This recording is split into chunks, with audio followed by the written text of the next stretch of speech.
أعوذ بالله السميع العليم من الشيطان الرجيم بسم الله الرحمن الرحيم السلام عليكم ورحمة الله.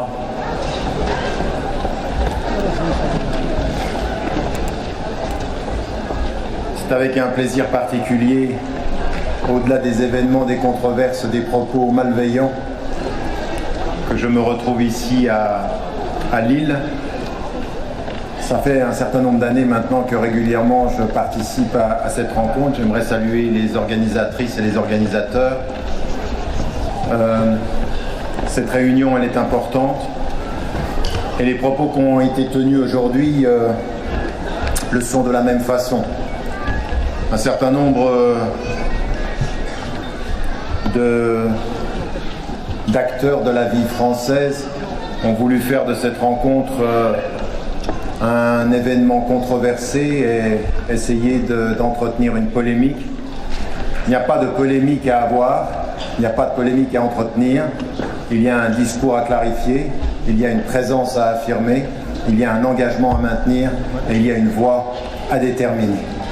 Et donc en l'occurrence, je vais vous demander l'espace de 45 minutes. C'est mon côté égyptien.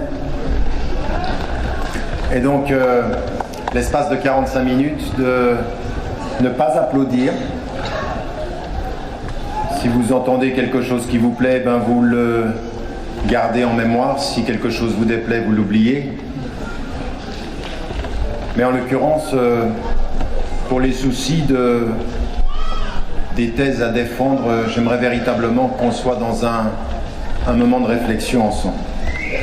Le sujet qui m'a été donné est un sujet qui me tient à cœur, celui de la clarification du discours, et en particulier pour une jeunesse en quête de sens, et je dirais finalement pour des êtres humains en quête de sens. Savoir qui est jeune et qui ne l'est pas dans cette salle tiendrait de la difficulté, mais ce que je sais, c'est que nous sommes tous en quête de sens, nous sommes tous en quête de clarification aussi. Et ce que j'aimerais faire avec vous, c'est pouvoir m'y arrêter pendant un petit moment. Je ne vais pas répondre aux attaques, mais je me permettrai de temps en temps de faire un petit clin d'œil à un certain nombre de propos. Mais ce n'est pas mon but. Mon but, c'est véritablement d'essayer d'être clair sur le discours que l'on tient. À celles et à ceux qui en l'occurrence continuent et perdurent à dire que ce soit l'UOIF ou que ce soit l'ensemble des organisations dans le nord de la France ou que ce soit moi-même, que l'on tient un double discours. Les rencontres comme celle-ci sont la preuve qu'il n'y a jamais de double discours, que ce que l'on tient en public, c'est ce que l'on tient en privé, et que ce propos, par exemple ici, aujourd'hui, il passe en direct sur Facebook, ce sont des milliers qui peuvent le voir. Il faudra qu'on nous explique où est le double discours, au-delà de l'obsession d'un certain nombre de personnes qui ont envie de jeter le discrédit et qui mentent de la façon la plus grossière et la plus infamante pour eux, pas pour nous, parce que finalement, après 35 ans, 40, bientôt 50 ans de travail, 2 générations de travail, la constance du propos, c'est ce qui compte et qui est le témoignage de la rigueur du travail effectué par les organisations qui sont sur le terrain et par un certain nombre d'acteurs. Ça m'amène, en guise d'introduction longue, à simplement dire 3 choses.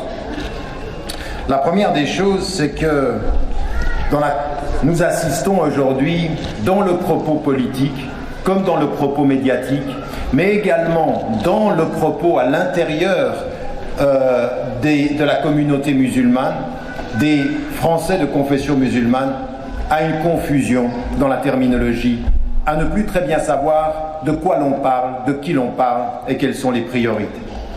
Et donc, quand on parle de clarification, il faut clarifier les définitions, il faut clarifier les notions, mais il faut clarifier aussi la structure du propos. Clarifier un discours, ce n'est pas simplement les mots que l'on comprend, c'est l'ordre des priorités que l'on organise dans son propos. Et donc, en l'occurrence ici, si vous observez ne serait-ce que les mots, on ne sait plus très bien aujourd'hui de qui l'on parle quand on parle des musulmans. On ne sait plus très bien de qui l'on parle quand on parle des islamistes.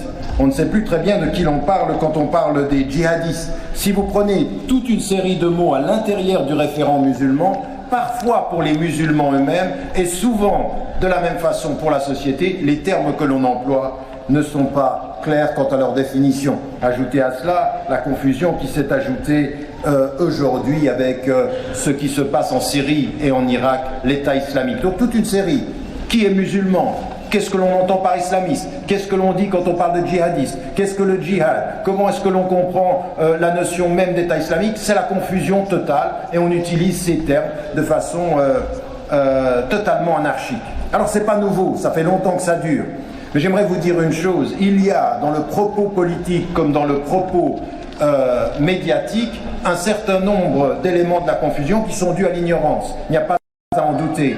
Mais il y a aussi une idéologie de l'entretien de la confusion. Il y en a qui tirent profit de la confusion, qui ne disent pas et ne définissent pas les termes, parce que ça les arrange de ne pas être clairs sur ce qu'ils disent. D'abord, ça cache parfois leur ignorance, et ensuite, ça entretient le soupçon. Donc c'est aussi à nous d'avoir la responsabilité de la clarté et de la clarification. Il y a des termes que l'on entend, alors il y a ceux qui sont les musulmans modérés, il y a les libéraux, on ne sait pas très bien de quoi il s'agit, mais enfin ça fait bien, le mot libéral sonne bien au sens, et on a parfois l'impression que les libéraux, ce sont des musulmans qui sont des musulmans sans aucune affirmation de l'islam comme référent. On ne sait pas très bien non plus ce que cela veut dire. Ajoutez à cela, sur un plan beaucoup plus général, des personnes qui s'octroient le monopole du respect des règles de la République. Et donc en l'occurrence, quand on parle d'être républicain, quand on parle de respecter la loi, quand on parle de respecter la laïcité, quand on parle des démocrates, quand on parle de la liberté d'expression, quand on parle de la même façon de la citoyenneté, eh bien on s'aperçoit là aussi qu'on a des définitions à géométrie variable. Selon que l'on parle d'une certaine citoyenneté ou de la citoyenneté d'un certain nombre de citoyens, et l'expression la plus immédiate de cette dérive dans le propos et les définitions, c'est d'en arriver aujourd'hui en France à différencier les citoyennetés en faisant la différence entre ceux qui seraient citoyens mais pas complètement citoyens parce qu'ils auraient une citoyenneté d'un autre pays qui pourrait être un pays à problème ou en tout cas un dispositif qui pourrait être également ou des actions qui pourraient mettre à mal leur appartenance. Comme si aujourd'hui, il y avait quelque part dans la Constitution française la capacité, la possibilité de différencier entre les nationalités ou entre les citoyennetés. Comme si certains Français étaient plus français que d'autres. Et donc, en l'occurrence, tout ce débat sur la déchéance de la nationalité est un débat qui montre quelque chose d'extrêmement pervers qui s'est installé dans le discours aujourd'hui. Ne plus savoir dire « nous, citoyens français » et commencer à distinguer entre qui est plus français qu'un autre. Cela, c'est dangereux pour tous. Nous ne sommes pas le seuls à le dire. À l'intérieur de tous les partis politiques, la fracture est consommée entre ceux qui le soutiennent et ceux qui s'y opposent. Et nous aussi, de ce point de vue-là, nous avons à entrer sur ce champ-là. Et puis, même quand on entend un certain nombre de politiques et qu'ils disent « nous », en parlant de la France, ou en parlant de la société d'un point de vue général, on a parfois l'impression que ce « nous » n'est pas un « nous » inclusif. Il y a « nous » et il y a « eux ». Alors déjà, le propos dans la classe politique qui consiste à dire la France et même de projeter sur la question des cités et des banlieues, l'idée que ce serait une autre France est problématique. Dans le discours politique aujourd'hui, à partir de Paris, la province, comme les cités, comme les banlieues, donne l'impression que c'est une autre France. Que ce qui se passe dans les banlieues n'est que l'expression de problèmes sociaux ou de dérapages. La richesse de la vie dans les cités, la créativité qui s'y est prononcée, les évolutions qu'il y a pu y avoir, au-delà de la gestion parfois discriminatoire, de la discrimination à l'emploi, de la discrimination au logement, eh bien, met en évidence que dans le discours général, il y a déjà une fragmentation de la perception de la société française. Et là, il faut aussi clarifier, dire nous, dire la République, c'est toute la République, de tous les citoyens, de toutes les cités, de toutes les villes, de toutes les provinces et de toutes les classes sociales, de toutes les couleurs, de toutes les origines et de le même avenir, la même société, le même avenir. C'est de ça dont on parle quand on dit nous, non pas simplement le rouge, blanc, bleu quand la France gagne, qui oublie, quand la France gagne, l'origine d'un joueur de football, mais qui rappelle systématiquement son origine quand un jeune dérape dans une cité. Il est d'origine arabe quand il fait le mal, il est français quand il met un but. Non, non, non, oh non, non. C'est moi qui peux être émotif, pas vous. Parce que je pense et j'espère, pour ceux qui sont des renseignements généraux ou du nouveau terme que vous avez, que vous écoutez bien ce que je dis, car rien de ce que je dis ne sera contre la loi. Tout est dans la République, dans la laïcité, l'unité de la France, et en même temps critique par rapport à un certain nombre de discours politiques qui, eux, feraient bien de se poser la question de savoir si tout ce qu'ils font et tout ce qu'ils disent est proprement légal. L'illégalité n'est pas là où on le croit. Quand on interdit de parole un certain nombre de personnes au nom de la liberté d'expression, ça n'est pas nous qui dérogeons à la liberté de conscience et la liberté d'expression. Ce sont des certains nombres de politiques qui travaillent contre le droit et qui travaillent contre l'identité française. Et si nous parlons aujourd'hui, c'est pour rappeler à la France, prenez bien au sérieux ce que nous disons. Ce que nous disons, c'est que nous sommes des agents de réconciliation entre les grandes valeurs de la France et les pratiques quotidiennes. Nous ne sommes pas là pour déclarer une quelconque guerre que nous ne voulons pas. Nous sommes des agents de paix. Et la meilleure des paix, c'est d'appliquer les principes que l'on prêche. Dont celui de la liberté d'expression. Dont celui de l'égalité des femmes et des hommes devant la loi et de tous les citoyens devant la loi. Et donc, ayant dit cela, la clarification, elle passe aussi par le langage. Et ce que Michel Foucault disait avec force, le langage est du pouvoir, qui donne les définitions, qui change les définitions, qui fait évoluer les appellations, et celui qui a le pouvoir. Raison pour laquelle il faut se réapproprier de façon ferme, de façon claire, de façon construite, de façon intellectuelle, raisonnable et rationnelle, la terminologie que l'on emploie contre la confusion qui s'installe. Et ça, c'est aussi votre responsabilité en tant que citoyen, votre responsabilité en tant que femme et homme français, avec une confession musulmane, ou que vous soyez chrétien, ou que vous soyez juif, ou que vous soyez athée, ou que vous soyez agnostique, ou que vous soyez bouddhiste, ou que vous soyez hindou, quelle que soit votre appartenance, vous avez le devoir de la clarté également dans l'engagement citoyen. Et donc, ce que je disais, le langage fait du pouvoir et un certain nombre de personnes nous imposent des catégories qu'il faut que nous revisitions et que nous rediscutions, celles dont j'ai parlé tout à l'heure. Et en même temps, dans la nécessité de clarifier, il y a aussi le courage de se positionner. Aujourd'hui, en Occident, je ne sais pas si vous suivez les préparatifs de l'élection présidentielle aux États-Unis, mais je peux vous dire que ça fait peur. Non pas le contenu seulement du discours, mais le niveau du discours. Le niveau qui réussit à avoir un impact sur la population quand un des candidats à la présidentielle, milliardaire, réussit à gagner en nombre de votes en annonçant qu'il faut interdire l'entrée des musulmans sur le territoire américain. Quand il a un discours qui est un discours d'exclusion. Et ce dont nous apercevons, c'est que le discours politique à travers le monde d'ailleurs, même dans les sociétés majoritairement musulmanes, l'Occident n'a pas le privilège du délitement du discours politique, de l'appauvrissement du discours politique. Ça fait peur de voir des politiques en arriver en réponse à tout ce qui doit être fait pour la lutte contre l'extrémisme violent, les dérapages que certains jeunes peuvent vivre en partant en Syrie, de ce qui est en train de se passer en Syrie, en Irak, de nous dire la réponse, c'est plus de sécurité, déchéance de la nationalité. Ça fait peur de voir des politiques répondre à des sujets aussi sérieux, si profonds, par du symbole. Et quand on leur dit, mais ça va changer quoi ce que vous faites? Eh bien rien, c'est un symbole. Et ils le savent. Même ceux qui se sont enfermés dans ce débat savent que ce n'est qu'un symbole. Aujourd'hui, le vivre ensemble a besoin d'autre chose que de symboles. L'élection de Barack Obama, il y a presque 8 ans, à la tête des États-Unis, qui était formidable d'expérience pour l'égalité entre tous les citoyens, noirs, blancs, latinos, n'a rien donné. Ce fut un symbole. Où est la réalité?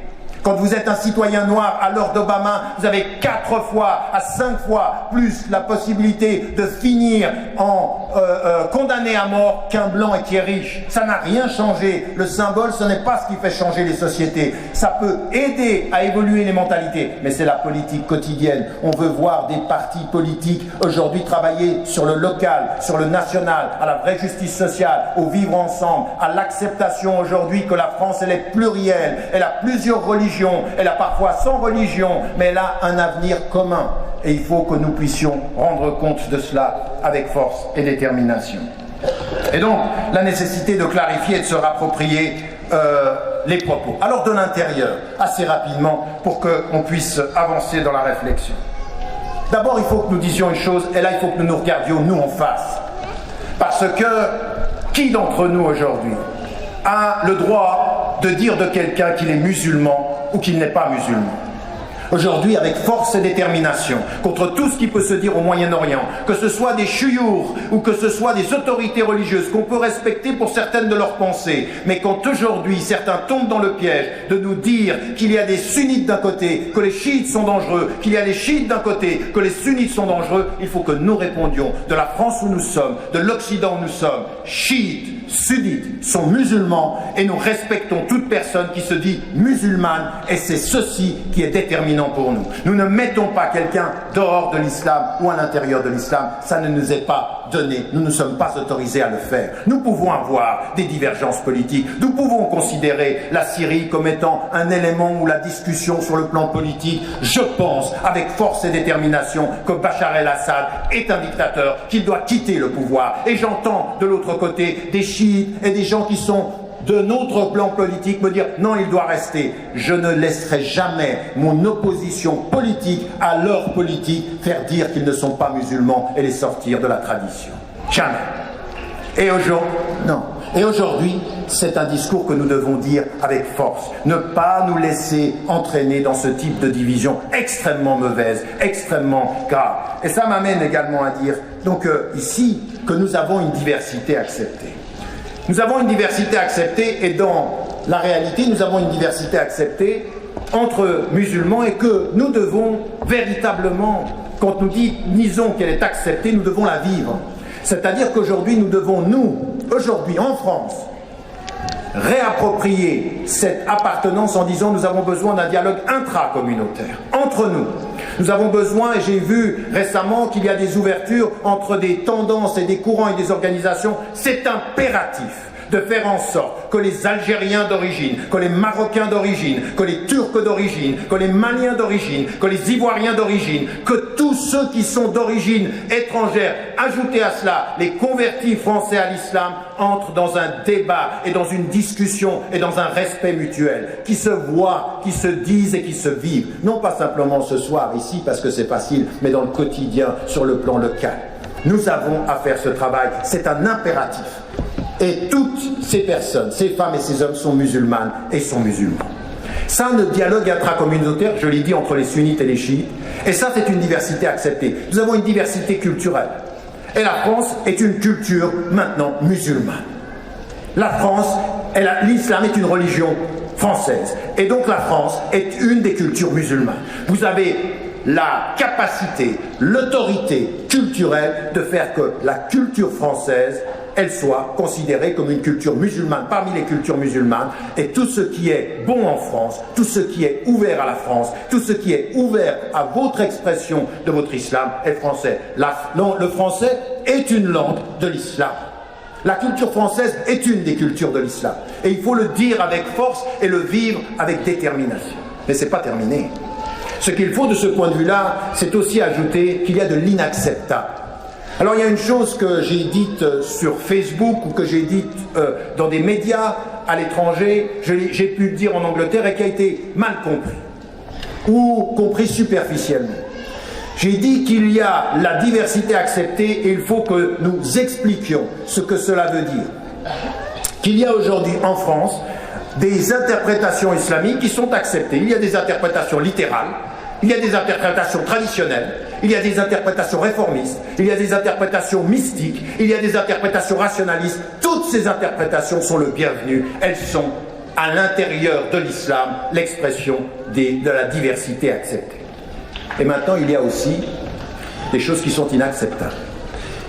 Quand aujourd'hui, au nom de l'islam, un certain nombre de femmes et d'hommes disent et affirment qu'on peut tuer des innocents, qu'on peut s'en prendre à des musulmans ou à des personnes qui ne sont pas musulmanes, qu'on peut tuer, qu'on peut torturer, qu'on peut exécuter, à l'image de ce que fait Daesh aujourd'hui en Syrie ou en Irak, nous avons l'obligation morale, le devoir intellectuel de dire ceci est contre le message, nous ne l'acceptons pas, nous le condamnons et nous le combattrons. C'est notre nécessité. Et comprenez bien également, à tous ceux qui veulent faire de la confusion, parce qu'on a des autorités politiques qui discutent avec les princes et les rois des traditions salafis et qui viennent nous dire ici que les salafis sont dangereux. Il faudrait quand même que ce soit vous qui réglez vos contradictions. C'est pas nous qui parlons avec les chefs d'État de la production. Et nous, ce que nous disons ici, c'est que nous pouvons ne pas être d'accord avec les littéralistes. Mais attention, un littéraliste n'est pas un violent extrémiste. Et jusqu'à preuve du contraire, chiffres à l'appui, en Angleterre, aux États-Unis, en France, en Allemagne, en Espagne, montrez-nous les chiffres. Combien de ceux qui sont dans l'extrémisme violent sont issus d'une radicalisation directement liée au littéralisme? Pas beaucoup. La majorité des jeunes qui ont versé dans la violence radicale ont versé dans une violence radicale, dans une expression de la pratique religieuse de 2 mois à 3 mois à 6 mois avant. Donc l'idée d'une radicalisation par le littéralisme ne tient pas à l'étude des faits. C'est de la construction, ceci. Aujourd'hui, j'ai, pour ce qui me concerne, des différends majeurs avec les littéralistes. Et j'en fais la critique de la lecture littéraliste qui isole les musulmans. Oui, mais je ne me donne pas le droit de commencer à confondre tout le monde. Par contre, donc c'est une des expressions que j'accepte, avec laquelle je ne suis pas d'accord, mais donc j'accepte le dialogue. Ça ne me donne pas, je ne les confonds pas avec les extrémistes violents dont je dis avec force, les musulmans, vous ne pouvez pas dire ça n'a rien à voir avec l'islam. Il faut qu'on prenne nos responsabilités. Dès qu'un homme, dès qu'une femme cite le Coran, au nom de ce même Coran, nous devons nous lever et faire ce que le prophète ﷺ nous a dit. Aide ton frère, qu'il soit juste ou injuste. Si tu es injuste, je me lève et je te dis non, je n'accepterai pas que tu fasses au nom de mon message ce que tu fais. Condamnation déterminée et définitive de tous les actes qui se passent en Syrie, en Irak, ou au Nigeria, ou à travers le monde. En même temps que nous disons cela, nous condamnons leurs actes, mais il n'est donné à personne ici de dire ce ne sont pas des musulmans. De quel droit tu dis qu'une personne n'est pas musulmane? Tu peux dire que tu condamnes ce qu'elle fait. Quant à ce qu'elle est, c'est elle et Dieu. C'est pas à nous de mettre les gens à l'intérieur. On va pas faire avec eux ce qu'ils font avec nous. Eux, ils disent de nous, on est sortis de l'islam. Nous, on dit d'eux, vous êtes musulmans, mais vous agissez comme des personnes qui contredisent tous les enseignements de l'islam. Et nous vous combattrons pour ça, et nous nous lèverons pour ça, et nous ne nous tairons jamais pour ça. Ça, c'est une position qui clarifie ce qu'est la diversité acceptée, et là où il y a une limite, là on n'entre plus, on joue plus, on condamne et on se lève. On condamne et on combat, c'est-à-dire que c'est un vrai combat intellectuel, c'est un vrai combat quotidien, c'est un combat contre lequel il faut être clair. Ça veut dire que tous les jeunes qui vont sur Internet, qui se laissent embobiner par ceux qui sont des professionnels de l'accaparement, de l'attraction sur Internet, il faut qu'on y soit, il faut qu'on soit présent pour lutter contre ceci. Ceci, c'est une lutte intellectuelle. Ça s'appelle comment ? Contrairement au djihadisme et à l'usage du djihadisme de façon absolument inacceptable, c'est un djihad intellectuel. Avec les arguments de l'intelligence, avec les arguments de la raisonnabilité, nous allons refuser et combattre ces interprétations-là. Et donc ici, il faut ajouter à cela, et c'est ce que j'ai fait, moi j'ai passé mon temps à reprendre, là dans le dernier bouquin, 500 mots avec leur définition, en reprenant djihad, qu'est-ce que ça veut dire, sharia, qu'est-ce que ça veut dire, parce qu'il faut faire un travail de défrichage terminologique. Et le djihadisme tel qu'ils le font n'a rien à voir avec l'expression du djihad. L'expression du djihad, il a 80 occurrences. C'est le djihad du cœur contre ses propres errances, contre sa propre violence. Puis ensuite, le djihad, c'est résister et réformer. Dans la résistance, on est contre, et dans la réforme, on est pour. Alors par exemple, dans la résistance, on est un djihad contre la pauvreté, contre l'analphabétisme, contre l'injustice, contre les discriminations, contre le racisme. Tout ça, c'est des djihads. Il faut appeler tous nos concitoyens avec nous, comme l'abbé Pierre l'avait fait. L'abbé Pierre, quand j'étais allé le visiter avec des élèves, il avait mes élèves autour de lui, à l'époque où j'étais enseignant de lycée, et il a dit « Je vous appelle à la guerre contre la pauvreté ». La guerre contre la pauvreté. une vraie guerre de la dignité humaine. Et nous, le djihad, c'est ça. C'est contre la pauvreté, contre l'injustice. Et en plus, c'est un djihad pour. Pourquoi? La dignité humaine, la liberté, la justice sociale. Nous sommes pour ces djihads-là. Hier, avant-hier, j'étais à Maubeuge, je cite un verset du Coran, je dis « La ikraha fid din », un djihad pour la liberté. La journaliste entend ça, il dit « Pas de contraintes en religieux, pas de contraintes en religieux, pas de contraintes en religion, dans le fait religieux, un discours ambigu. » Attendez, c'est ambigu ce que je viens de dire ou c'est tes oreilles qui ont de l'ambiguïté internée? C'est quoi? Il est où le problème? De tous ceux qui nous disent « Vous avez un double discours », il est où? C'est-à-dire le problème c'est votre écoute, c'est pas ce que l'on dit. Donc à partir d'un certain moment ici, sur cette question du djihad, il faut aussi que nous soyons extrêmement clairs. Et ça veut dire que dans des situations de guerre, il faut qu'on l'affirme. Il y a une éthique de la guerre. Et il y a des résistances qui sont légitimes. Là aussi, il faut qu'on nous le dise. Il ne faut pas qu'on nous dise, pour être français, vous avez vous taire sur tout. Vous n'allez plus avoir de discours critiques sur la politique internationale et la politique intérieure. Mais non. Si on est vraiment français, au nom de la liberté d'expression, on va pouvoir parler de tout, libre, assuré, confiant, assuré de notre citoyenneté. Et ça veut dire quoi? Ça veut dire que si nous condamnons tous ceux qui sont dans la violence et qui tuent, nous savons aussi faire la différence entre les résistances légitimes. Et les résistances légitimes, ce ne sont pas des violences qu'on peut comparer. Ah, c'est Sharon qui, tout de suite après 2001, ose dire à la face du monde, quand ils sont allés tuer des gens dans le World Trade Center et qu'ils ont tué, il dit, ah ben vous voyez, vous avez, vos terroristes comme nous avons Yasser Arafat. Ah, le résistant Yasser Arafat, il est le même que ceux qui ont tué. Mais non, ça c'est de la manipulation politique. Parce que ce que nous disons avec force, c'est que tous ceux qui ont sauvé la France, tous ceux qui étaient dans la résistance française, ce sont les justes de la France. Ceux de mon pays en Suisse qui ont refusé de ne pas laisser entrer les juifs quand tout le monde voulait les renvoyer à l'extermination, ceux-ci, ce sont les justes. Ce sont des vrais résistants. Il y a des résistances légitimes. La résistance légitime, ce que nous disons, c'est qu'elle doit utiliser des moyens éthiques et légitimes. On ne tue pas des innocents, on ne tue pas des femmes, on ne tue pas des enfants, on ne tue pas, et on ne tue pas les innocents, même les religieux, et on ne s'en prend pas à la nature. Ça c'est l'éthique musulmane, ça c'est l'éthique de la guerre. Mais quand on vient et qu'on veut vous exterminer, nous devons dire avec force que nous avons le droit de résister et qu'on ne confondra pas les horreurs des uns avec la résistance légitime des autres. Et que ceux qui ont envie de nous embrouiller là-dessus, qui aimeraient, pour que nous soyons des musulmans libéraux, que nous nous taisions sur les injustices en Afrique, ou au Rwanda, ou au Tibet, ou en Palestine, eh ben nous leur dirons non, nous ne nous tairons pas. La dignité de notre citoyenneté, c'est d'être du côté des opprimés. Qui nous le dit? Notre conscience. Qui nous le dit? Notre religion. Qui nous le dit? Notre citoyenneté française. C'est ça les valeurs que nous défendons. Et si vous les oubliez, nous vous les rappellerons. Ça, c'est une démarche qui est particulièrement importante aussi dans la clarification de qui nous soutenons. Et je vous le dis pourquoi? Parce que ceux d'entre vous qui pensent que tout ce qui va concerner notre citoyenneté est lié à ce qui se passe à l'intérieur des frontières nationales, vous n'avez pas compris. Il y a aujourd'hui une relation très très claire entre la question nationale et la question internationale. Et nous devons clarifier nos positions internationales comme nos positions nationales.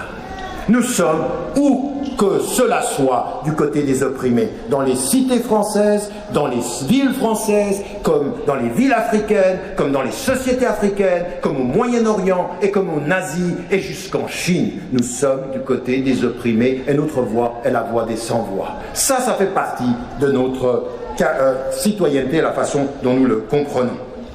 Et donc, cela veut dire aussi que dans notre engagement, nous avons à être clairs de ce point de vue-là sur cette démarche. Ensuite, il y a un certain nombre de personnes qui continuent. Vous savez, quand vous posez des questions, on est légitimé à poser des questions.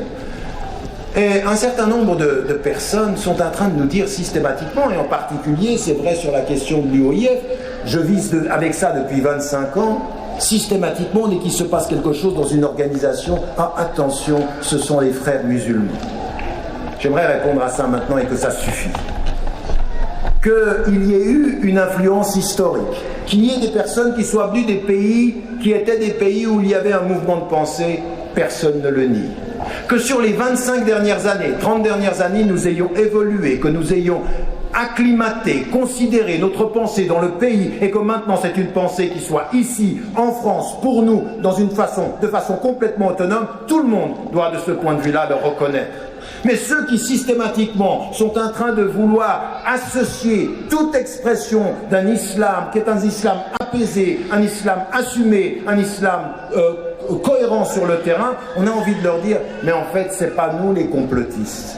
C'est vous qu'entretenez dans tout ce que nous faisons l'idée qu'il y a un complot, qu'on a un double discours. Et quand certains sont en train et viennent et ils vont citer à des moments donnés, ça m'est jamais arrivé par rapport à moi parce que alhamdoulilah, la voix elle est extrêmement claire et depuis 30 ans. Mais il y a un certain nombre de personnes qui ont pu dire des choses il y a 30 ans et qui ont évolué. Et il faut accepter cette évolution. On ne va pas systématiquement rappeler aux gens, vous avez dit ça il y a 30 ans, parce qu'alors si c'est le cas, on va le faire avec vous, messieurs les politiques. On va vous rappeler que certains d'entre vous, socialistes, vous fûtes trotskistes, que vous fûtes presque staliniens, que vous avez accepté la colonisation, que vous avez accepté la politique en France, la France-Afrique, que vous vous êtes tués au Rwanda, que vous n'avez rien dit au Burkina Faso. On va vous rappeler votre silence. Vous voulez qu'on vous rappelle encore mieux que cela? Parce qu'aujourd'hui vous célébrez avec le monde entier Mandela qui est l'icône de la liberté, mais pendant combien d'années le gouvernement français a fricoté avec le gouvernement d'apartheid sud-africain? Vous voulez qu'on vous rappelle le passé ou vous avez évolué? Vous avez évolué et on accepte votre évolution. On espère que c'est une vraie évolution. Et de ce point de vue-là, acceptez l'évolution de la pensée des autres. Il n'y a pas que vous qui ayez le privilège de l'évolution de la pensée. Tout le monde évolue et c'est une bonne chose. Donc, ayant dit cela, ça nous permet aussi à un moment donné de dire maintenant il va falloir nous écouter et faire un vrai travail à partir de ce que nous disons et de la façon dont nous nous considérons. Et donc, une fois qu'on a mis en évidence ce que j'ai dit par rapport à l'islam, ce que j'ai dit par rapport au djihad, ce que j'ai dit par rapport aux djihadistes et la clarification de ces propos, et à partir de là également, notre positionnement par rapport à l'autre série de terminologie. Tout ce que j'ai dit ici, c'était par rapport à la référence islamique. Maintenant, et pour aller vers la fin de mon propos, il y a toute une série de mots aussi qui doivent être clairs sur notre appartenance. Quand nous parlons de citoyenneté, nous sommes sérieux avec la question de la citoyenneté. Nous sommes sérieux avec la question de la citoyenneté et nous affirmons que le nous citoyen, et moi j'insiste là-dessus, certains n'avaient pas compris à l'époque quand il y avait 15 ans, je parlais de ce nouveau nous. Comment est-ce que nous disons nous comme citoyens d'un État? Et nous disons nous, et ce que nous voulons aujourd'hui, c'est une citoyenneté qui soit égalitaire. Nous voulons l'application de la laïcité dans sa lettre et son esprit de façon égalitaire. Nous voulons de cette façon-là que la reconnaissance que nous avons du cadre légal et de la citoyenneté soit de ce point de vue-là appliquée de la même façon. Et que quand les politiques disent nous, ils comprennent que le nous, il est inclusif. Dans les derniers événements du 13 novembre, ceux qui ont tué, ils ont tué indifféremment tout le monde, des Français de toute appartenance, de toute origine et de toute religion. Le nous des victimes doit être aussi le nous des citoyens. Et que toute réponse de l'État ou des médias qui entretiendraient la peur, aviverait la division et la fracture, est la pire des réponses possibles. En fait, c'est exactement ce que veut Daesh. C'est exactement ce que veulent les extrémistes violents. Entretenir la peur, diviser les populations. Et quand la réponse, elle est l'état d'urgence, qui permet aujourd'hui, quand même rendre compte d'une chose, il y a un certain nombre de citoyens dans ce pays, ils étaient innocents, ils ont été assignés à résidence, ils ont perdu leur travail. Il y a eu des gens qui se sont fait mettre à terre devant leurs enfants et humiliés. Il y a des gens qui sont, au nom de la suspicion, établis dans des listes et ils n'ont rien fait. Cette injustice entretenue n'est pas l'expression de la citoyenneté dont on parle. L'état d'urgence, il a une seule fonction, c'est d'être temporaire et il doit cesser. Mais l'entretenir et le maintenir, ça veut dire que vous avez aujourd'hui, comme principe de la politique, entretenir la peur et établir la politique sécuritaire. Mais nous savons pourquoi. Nous savons aujourd'hui ce qui est derrière tout cela. Le problème de tout ceci, ce sont des visées surtout électoralistes. Ce à quoi vous pensez, ce sont les prochaines élections. Nous, ce à quoi nous pensons, c'est le vivre ensemble réel. C'est la paix sociale réelle. C'est la citoyenneté réelle. Et nous le disons à tous les politiques. Si vous voulez vous disputer, si vous êtes si avide de pouvoir que vous en oubliez le bien pour la France, le futur de la France, eh bien, à partir d'un certain moment, ce n'est pas la France qui doit être prise en otage de vos conflits politiques. C'est peut-être à vous de vous questionner. La France a un grand besoin de renouveau de sa classe politique et de son discours politique, au-delà de ce petit calcul électoraliste. Et donc, notre citoyenneté, c'est une citoyenneté qui s'affirme, c'est une citoyenneté qui dit respecter la laïcité, qui l'affirme et qui la veut, qui demande à ce qu'il y ait une véritable politique sociale, qu'il y ait une politique urbaine, qu'il y ait un vrai travail sur le plan local, que les autorités entrent en communication avec leurs citoyens. La citoyenneté française, des Français de confession musulmane, demande à l'État de toute urgence de cesser de traiter la question de l'islam par ambassade interposée ou par capitale éloignée. La citoyenneté des Français de confession musulmane demande que l'État français également accompagne des processus qui doivent être endogènes de formation des imams et de la responsabilité religieuse ici en France par des Français de confession musulmane sans aucune intervention, que ce soit de l'État français ou de n'importe quel autre État. La citoyenneté française de confession musulmane demande et exige de toute urgence le rétablissement d'un dialogue entre l'État et les citoyens qui ne soit pas un dialogue qui vienne uniquement après les crises ou les attentats, un dialogue permanent, sérieux, cohérent et pluriel. Nul ici ne peut dire qu'il représente tous les musulmans, mais l'État doit parler avec toute la représentation des musulmans et jamais décider que celui-ci est libéral. Pourquoi est-ce qu'il serait libéral?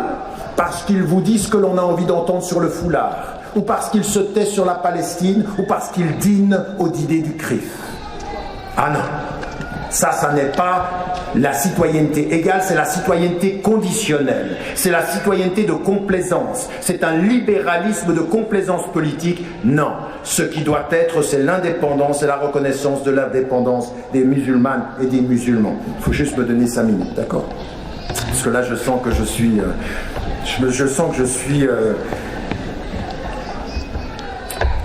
Alors, pour aller plus loin encore, nous affirmons également, dans la clarification du propos, qu'avec tous les intellectuels français, défenseurs de la laïcité dans la lettre et de son esprit, que nous voulons résister à tous ceux qui utilisent la laïcité à des fins anti-religieuses, et qui stigmatisent les musulmans et qui entretiennent un racisme au nom de la laïcité. Pour certains, la laïcité, c'est l'autre nom d'un racisme travesti pour stigmatiser ou le religieux ou les musulmans.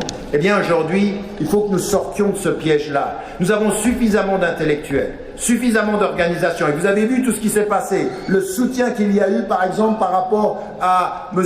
Bianco, qui a été mis en évidence. Et un soutien qui ne vient pas majoritairement de la population française de confession musulmane. C'est au-delà et qui met en évidence ce qu'on entendait avant-hier ou hier avec Jean Bobéro, mais tellement d'intellectuels en France qui mettent en évidence, attention, à ne pas faire aujourd'hui de la laïcité une laïcité à géométrie variable qui stigmatise une partie de la population. Alors nous le répétons, nous n'avons aucun problème avec la laïcité. Nous avons demandé depuis plus de 30 ans le respect de la loi française, l'acceptation de la loi française, l'appartenance à la France et la loyauté à la France, en voulant le bien pour la France. Et le bien pour la France, il passe par l'apaisement, le dialogue, la lutte contre la peur et contre tous les racismes. Si nous disons avec force ici que la responsabilité historique de la France, c'est de comprendre que la communauté musulmane française est la plus importante en termes de nombre de toutes les communautés religieuses musulmanes en Occident, que la majorité que la France également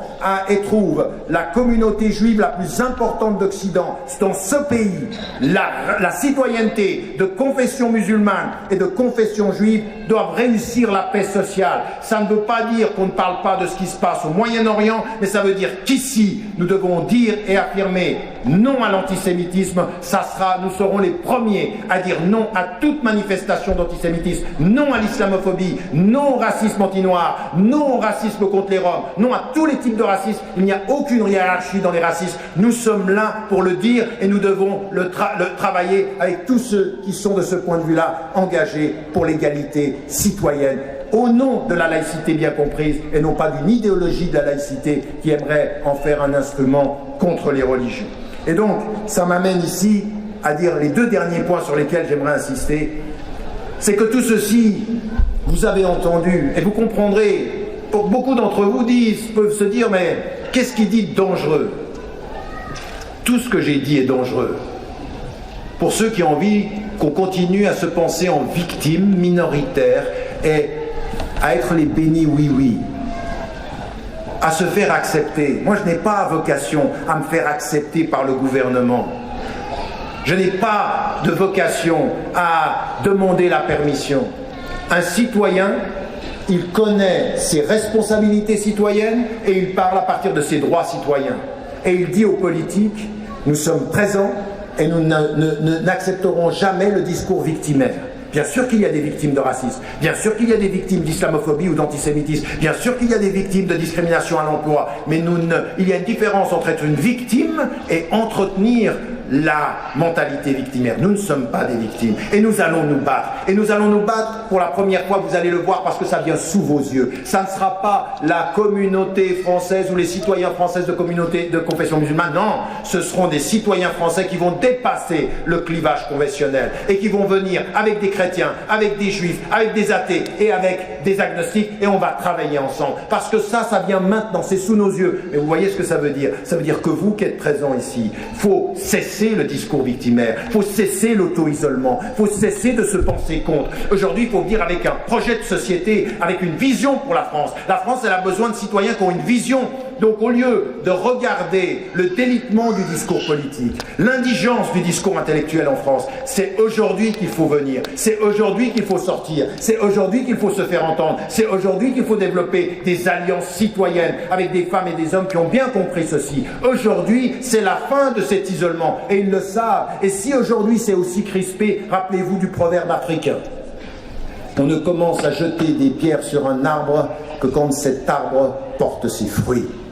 Et contrairement à tout ce qu'on vous dit, contrairement à tout ce qu'on veut vous faire entrer dans la tête, l'intégration ça marche pas, vous êtes un échec. En d'autres termes, vous ici, vous êtes l'expression d'un échec historique. Vous êtes un échec. Bienvenue au royaume de l'échec. Et la réalité, elle est tout autre. C'est qu'aujourd'hui, ce qui crispe, c'est que sur 30 ans, ça marche, qu'on va sortir, qu'on est en train de réussir, que ça va se faire, que ça se fait, que vous êtes aujourd'hui, vous parlez français comme les Français, vous respectez la loi comme les Français, vous êtes citoyens comme les Français, vous êtes sortis du ghetto social dans lequel on avait mis vos parents, vous êtes aujourd'hui présents dans tous les corps de métier, médecins, journalistes, footballeurs, artistes, partout vous êtes visibles, vous êtes trop visibles. C'est donc que ça a trop bien marché. Et donc aujourd'hui, il faut prendre ça à son compte, mais avec un discours qui soit un discours déterminé, qui soit un discours qui ne soit pas victimaire, qui soit un discours conscient, qui soit un discours clair. Et donc ça m'amène à cela. Ma conclusion, c'est la nécessité de ce discours clair. La nécessité du discours clair, elle va vous demander une chose. Mais nous le savons aujourd'hui. Ceux d'entre nous qui pensent qu'ils peuvent avoir un discours ici ou un discours là-bas, tout ça, c'est fini, ça. C'est aujourd'hui, il faut avoir ce discours clair partout. Raison pour laquelle ceux d'entre eux... Avant-hier, je suis à Maubeuge et puis la journaliste, elle dit, ce soir, il avait un discours policé. Mais je veux dire, c'est que son ignorance, c'était qu'elle n'était pas là hier, qu'elle n'était pas là il y a 25 ans. Ça fait 25 ans qu'elle ne sait pas ou quoi? Ça fait 25 ans qu'elle n'entend rien. Et donc nous, aujourd'hui, ce discours clair, il doit être un discours qui doit être structuré et qui doit connaître les priorités. Et je vous demande de faire très attention à une chose. Le disque d'être ouvert, ça ne veut pas dire de se perdre, c'est de se connaître et de connaître avec qui l'on vit. C'est ce que dit. Vous savez, quand on répète, nous vous avons établi comme une religion du juste milieu. Dans un autre verset, nous vous avons établi en nation et tribu. Ce travail-là, il est très important. Et donc, c'est un appel aujourd'hui, et je vous le dis avec force. Moi, ce à quoi je vous appelle comme étant le premier élément de la résistance et de l'expression de votre présence citoyenne en France, c'est un djihad de l'éducation. De la consolidation intellectuelle, du vocabulaire, de l'expression.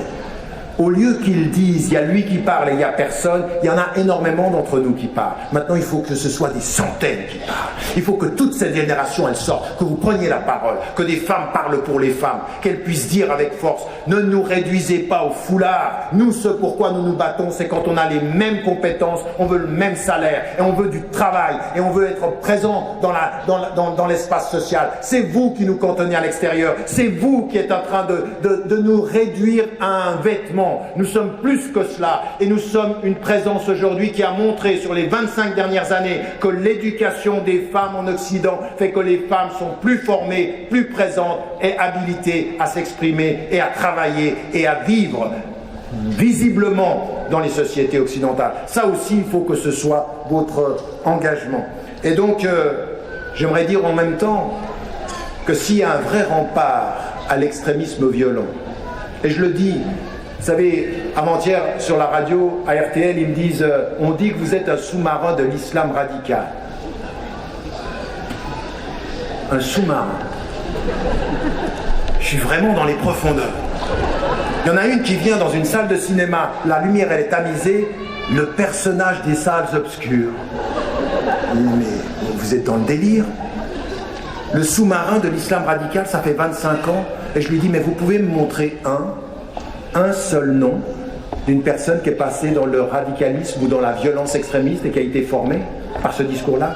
Je vais vous dire, c'est même le contraire. Ce discours-là, ceux que tiennent aujourd'hui le terrain, les 250 organisations et mosquées de ceux qui sont de l'UOIF et des autres qui travaillent, c'est eux les remparts contre l'extrémisme violent. C'est pas vos mensonges, c'est pas votre manipulation, c'est pas ce discours médiatique qui entretient la peur. Vous entretenez la peur, ça veut dire les frustrations, ça veut dire des dérapages violents. Nous travaillons à la confiance, à l'éducation, à la structure sociale. Ce discours-là que je tiens depuis 25 ans, c'est le principal rempart à la violence et à la violence extrémiste. Bien entendu, un jour on m'a dit « Ah, Jamal Begal, il a été formé par toi. » Et il était dans la violence extrémiste. C'est allé jusqu'en Espagne où le juge a dit « Formé par Tariq Ramadan ». Il a fallu 8 ans pour que le garçon en prison dise « J'ai parlé sous la torture, en fait j'ai assisté à une demi-heure de sa conférence. » Ah, 10 ans pour relever le mensonge.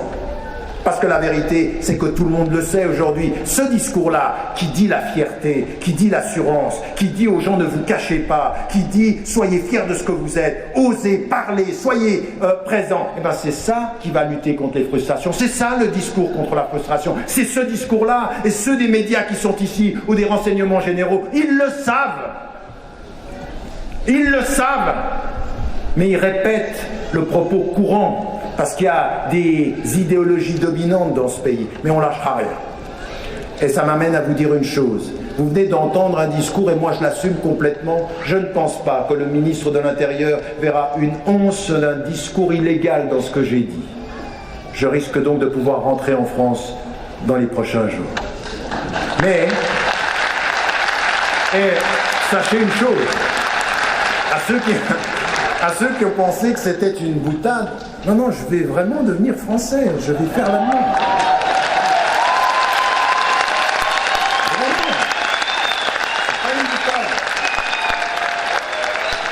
C'est un pays que je connais de l'intérieur et c'est un pays que je connais bien et je vais faire la demande. On va voir s'ils vont me refuser. Ils vont dire, cet homme-là est un sous-marin. Dernier élément. Non, s'il vous plaît. Parce que la sœur, elle attend, elle aimerait que je termine. Vous savez tout ce à quoi ça nous amène, la clarté, et ce pourquoi aussi nous devons vraiment réfléchir ensemble. Est-ce que je peux vous demander, dans votre ouverture, dans votre prise de parole, de faire attention à une chose. On vous a laissé penser parfois que pour être accepté par la société, vous devez vous taire davantage et faire preuve de peu de fierté. Je vous appelle à du courage. Ça ne va pas être facile, mais il faut du courage. Mais j'aimerais vous dire une chose sur les 30 dernières années. Qui aurait pu penser qu'on arriverait là où nous sommes? Il faut du courage. Donc tenez bon, parlez avec raisonnabilité, avec raison, et se rester raisonnable. Mais il faut être courageux. Nous avons besoin aujourd'hui de femmes et d'hommes, des citoyens français, d'ailleurs de confession musulmane, mais aussi on a envie de dire, moi je rencontre des journalistes, des fois à la fin de l'entretien, je dis, vous pouvez être un peu courageux? Et des citoyens qui sont chrétiens, ou qui sont juifs, ou qui sont athées, agnostiques, soyez un peu courageux. La France, en face de la classe politique et des médias, a besoin de courage. Soyez courageux autant que faire se peut. Mes derniers mots, c'est que vous avez entendu qu'il y a une campagne de soutien par le grand froid sur Gaza. La situation est terrible. Alors où on parle aujourd'hui de Daesh, on parle et on compte les morts, vous savez que c'est terrible ce qui se passe en Syrie, c'est terrible ce qui se passe en Irak, c'est terrible ce qui se passe au Yémen, et ce qui se passe à Gaza, dans le silence, est aussi terrible. On vous demande de participer financièrement, faites un effort de participation. J'avais promis d'apporter ma contribution pour vous le rappeler. Que Dieu vous aide, vous aime et vous garde. Wallahu a'lam wa a'la wa ahkam. Wassalamu alaikum wa rahmatullahi wa barakatuh.